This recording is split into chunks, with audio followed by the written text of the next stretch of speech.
Jeanne d'Arc était sénégalaise. Enfin, certains ont comparé cette femme, Aline Sitoé Diatta, à Jeanne d'Arc.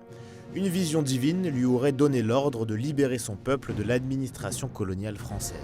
Et elle a lutté pacifiquement contre la colonisation. Nous sommes dans les années 40, en Casamance, dans le sud du Sénégal. À cette période, le pays est une colonie française et c'est la Seconde Guerre mondiale. Le Sénégal est donc sous l'autorité du régime de Vichy. Aline Sitoé Diatta, elle, fait partie du peuple des Diola. Elle se dit envoyée de Dieu et gagne un statut de reine spirituelle en quelque sorte chez les Diola. C'est dans ce contexte qu'Aline Sitoé Diatta encourage son peuple à refuser de payer les impôts coloniaux.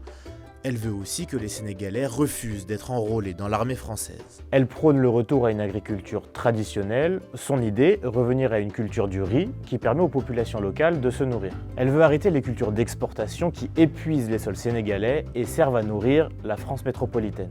Globalement, elle veut que le Sénégal se recentre sur ses traditions. Elle appelle par exemple à protéger les forêts sacrées, importantes pour les Diola. La foule vient en masse écouter la prophétesse qui appelle à désobéir mais n'incite jamais à prendre les armes.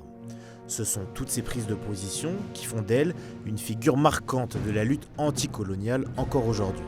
À l'époque, son influence attire l'attention des autorités françaises qui la considèrent comme une agitatrice. Elle est arrêtée, déportée et emprisonnée en 1943 à Tombouctou, dans l'actuel Mali. En France, Aline Sitoé Diatta est méconnue, mais son personnage a été mis en avant par l'État sénégalais comme symbole de résistance.